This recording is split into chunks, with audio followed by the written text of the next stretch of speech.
आज हम एक्सप्लेन करेंगे एमसीयू के फेज 3 की ऑल मूवीज़ को। फेज 3 की सबसे पहली मूवी है कैप्टन अमेरिका सिविल वॉर।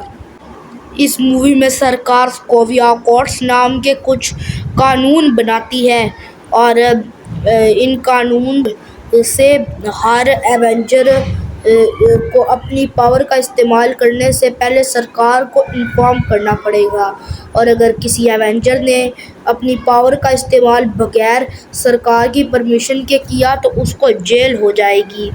इन अकॉर्ड्स की वजह से एवेंजर्स की टीम दो हिस्सों में जुदा हो जाती है। आधे लोग स्टीव की साइड हो जाते हैं और आधे लोग टोनी की साइड। फिर इन्हीं दिनों एवेंजर्स का एक और दुश्मन ज़ीमो सामने आता है, जो कि आयरन मैन और कैप्टन अमेरिका को आपस में लड़वा देता है। और फिर इस फाइट के दौरान टोनी स्टीव से उसकी शील्ड ले लेता है। फेज 3 की सेकंड मूवी है डॉक्टर स्ट्रेंज। इस मूवी में एक डॉक्टर स्टीवन स्ट्रेंज एक एक्सीडेंट का शिकार हो जाता है, जिससे उसके हाथ पांव माजूर हो जाते हैं, लेकिन वह डॉक्टर का काम नहीं छोड़ना चाहता था। तो फिर स्टीवन स्ट्रेंज को उसके दोस्त से पता चलता है कि जब उसके हाथ पांव कट गए थे तब वो कमरताज गया था और वहाँ पर उसने अपना इलाज करवाया था। ये सुनने के बाद स्टीवन स्ट्रेंज भी कमरताज पहुँच जाता है और वह इलाज करवाने के बाद वहाँ से जाने की बजाय वहाँ पर एक जादूगर बनकर रहना स्टार्ट कर देता है। कामरताज असल में एक ऐसी जगह थी जहाँ पर लोगों का इलाज भी किया जाता था और साथ में लोगों को जादू भी सिखाया जाता था। पर ये लोगों की अपनी मर्जी थी कि वो इलाज कर जाना चाहते हैं या फिर यहाँ पर रुक के जादूगर बनना चाहते हैं, और स्टीवन स्ट्रेंज यहाँ पर रुक के जादूगर बनता है। और फिर स्टीवन स्ट्रेंज को आई ऑफ मेगामोटो मिलता है, जिसके अंदर टाइम स्टोन था। फिर मूवी के एंड पे स्टीवन स्ट्रेंज अर्थ को एक बहुत बुरे शैतान से बचाता है, जिसका नाम डोरमामू था और वो अर्थ पर राज करना चाहता था। फेज 3 की थर्ड मूवी है गार्डियन ऑफ गैलेक्सी वॉल्यूम 2। इसमें गार्डियन ऑफ गैलेक्सी के एक मेंबर स्टार लॉर्ड के बाप को दिखाया जाता है, और वो स्टार लॉर्ड की किसी चीज़ में मदद लेना चाहता था और गार्डियन ऑफ गैलेक्सी की टीम उनकी मदद करने के लिए तैयार हो जाती है। लेकिन जब उन्हें स्टार लॉर्ड के बाप के मकसद के बारे में पता चलता है तो वो उसके खिलाफ हो जाते हैं, और इस मूवी के एंड पे वो लोग ईगो को मार देते हैं। इस मूवी में टोनी पीटर को एक स्पाइडरमैन सूट देता है ताकि वो मुल्क के छोटे मोटे अपराध को रोक सके।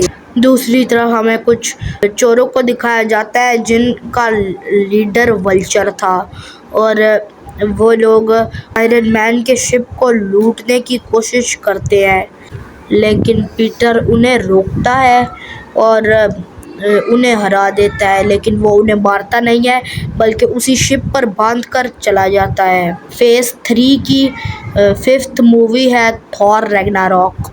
इस मूवी में थॉर को एक ख्वाब आती है जिसमें वो देखता है कि उसके हाथों एसगार्ड का अंत होगा। उस ख्वाब में वो एक बहुत बड़े मॉन्स्टर को देखता है और फिर वो उस मॉन्स्टर के प्लेनेट पे जाता है, तो वो मॉन्स्टर उसे उस ख्वाब के बारे में सब कुछ बताता है और ये भी बताता है कि ओडिन एसगार्ड में नहीं है। उसके बाद थॉर उस मॉन्स्टर को मार देता है और उसकी खोपड़ी अपने पास रख लेता है। उस मॉन्स्टर ने उसे कहा था कि वो जब उस मॉन्स्टर की खोपड़ी को इटर्नल फ्लेम में डालेगा तब वो मॉन्स्टर फिर से ज़िंदा हो जाएगा। बाकी अब थॉर को पता चल गया था कि एसगार्ड में ओडिन नहीं है, तो उसको शक होता है कि एसगार्ड में ओडिन की जगह लोकी है। इसीलिए वो लोकी का पर्दाफाश कर देता है और लोकी के साथ ओडिन को ढूंढने के लिए अर्थ पर आ जाता है। जब अर्थ पर उन्हें ओडिन मिलता है तो ओडिन उन्हें बताता है कि ओडिन अब मरने वाला है, और ओडिन के मरने के बाद हेला आज़ाद हो जाएगी। हेला असल में थॉर की बड़ी बहन थी, जिसकी मदद से ओडिन ने 9 प्लैनेट्स को जीता था। लेकिन ओडिन अब सुकून से रहना चाहता था, लेकिन हेला पूरी दुनिया पर कब्जा करना चाहती थी। इसीलिए ओडिन ने हेला को एक जहन्नुम में कैद कर दिया था। जैसे ही ओडिन मरता है, वैसे ही हेला आज़ाद हो जाती है। फिर जब थॉर हेला पर अपने म्योनियर से वार करता है, तो हेला म्योनियर को पकड़कर तोड़ देती है। उसके बाद लोकी काफ़ी ज़्यादा डर जाता है और वो बायफ्रॉस्ट खोलकर वहाँ से भागता है, और थॉर और लोकी के पीछे हेला भी आ जाती है और वो उन दोनों को वहाँ से धक्का दे देती है और खुद एसगार्ड में चली जाती है। एसगार्ड में जाने से उसकी पावर्स बहुत ज़्यादा हो जाती है। इसके अलावा जो हेला की मरी हुई आर्मी थी, उन सब की लाशें एसगार्ड की ज़मीन के नीचे दफन थी। हेला वहाँ पर इटर्नल फ्लेम मारती है और उन सारे के सारे वॉरियर्स को वापस जिंदा कर लेती है। दूसरी तरफ थॉर और लोकी एक स्कार नाम के प्लेनेट पर पहुंच गए थे, और वहां पर उसे एक वैल्करी नाम की लड़की मिलती है। वैल्करी असल में एसगार्ड की एक वॉरियर थी, और ओडिन ने वैल्करी की फौज को भेजा था हेला से लड़ने के लिए, और हेला ने सारी वैल्करीज को मार दिया था, और जो एक वैल्करी जिंदा बच गई थी वो स्कार पर आ गई थी। और फिर थॉर को यहाँ पर पता चलता है कि यहाँ पर दूसरे प्लेनेट से आए हुए एलियंस को फाइट करनी होती है, और यहाँ पर जब थॉर को फाइट के लिए तैयार किया जाता है, तो जब उसकी फाइट होती है तो उसका अपोनेंट हल्क होता है।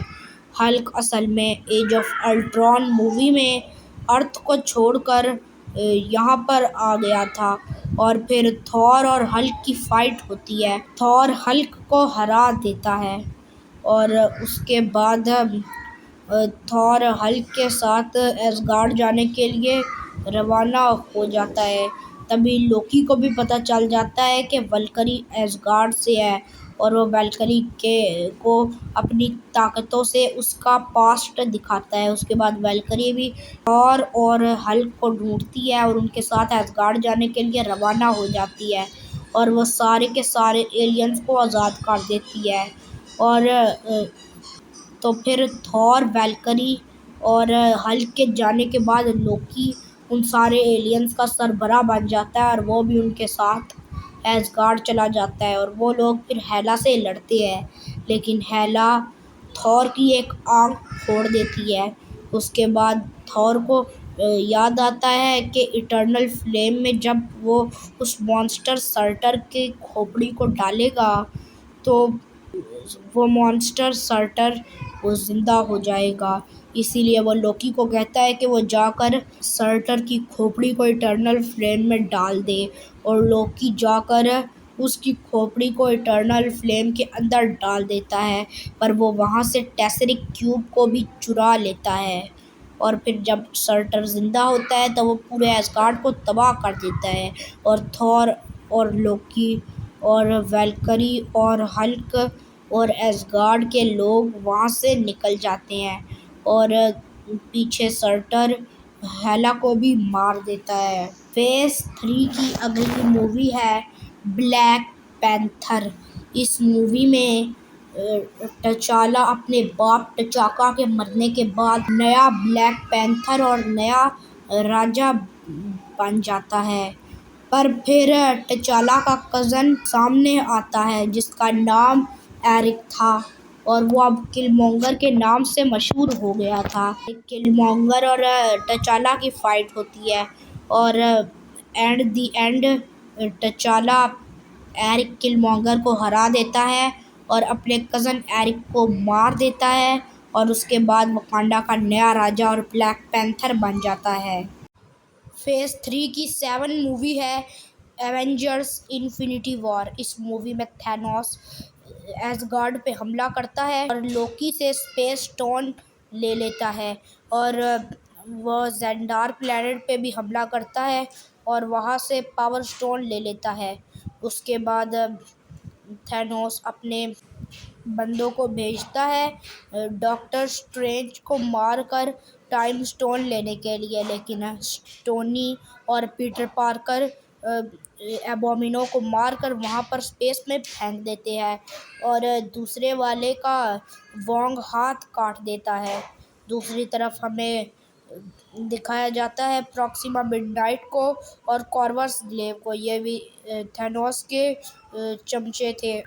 इन्हें थैनोस ने भेजा था विजन को मार के उसके सिर से माइंड स्टोन निकालने के लिए, लेकिन तभी वहाँ पर ब्लैक विडो, सैम विल्सन और कैप्टन अमेरिका आते हैं और उन्हें हरा देते हैं।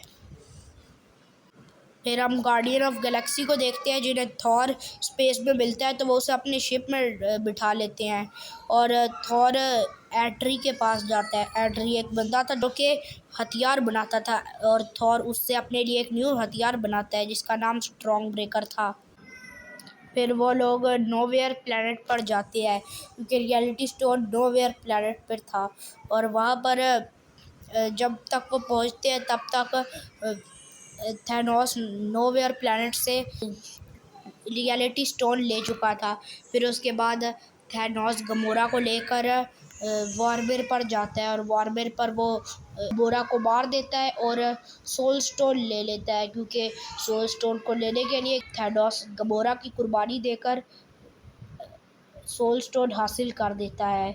उसके बाद वो टाइटन पर जाता है। अब आयरन मैन और डॉक्टर स्ट्रेंज थैनोस को रोकने के लिए टाइटन पर आ गए थे और अब टाइटन पे थैनोस की iron man, Spiderman, doctor strange और गार्डियन ऑफ गैलेक्सी की टीम के साथ फाइट होती है।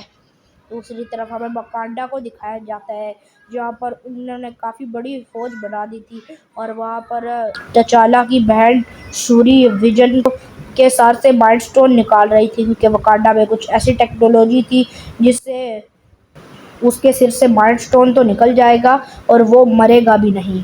फिर वहाँ पर थैनोस वकांडा आ जाता है और उनसे सोल स्टोन भी हासिल कर लेता है। फिर थॉर वहाँ पर आता है और थैनोस के सिर पे मारता है अपना कुल्हाड़ा, लेकिन थैनोस बच जाता है और वो चुटकी बजा देता है। उसके चुटकी बजाने से सारे लोग वहाँ से गायब हो जाते हैं और दूसरी तरफ टाइटन पर सिर्फ टोनी और नेब्यूला ही बचे थे।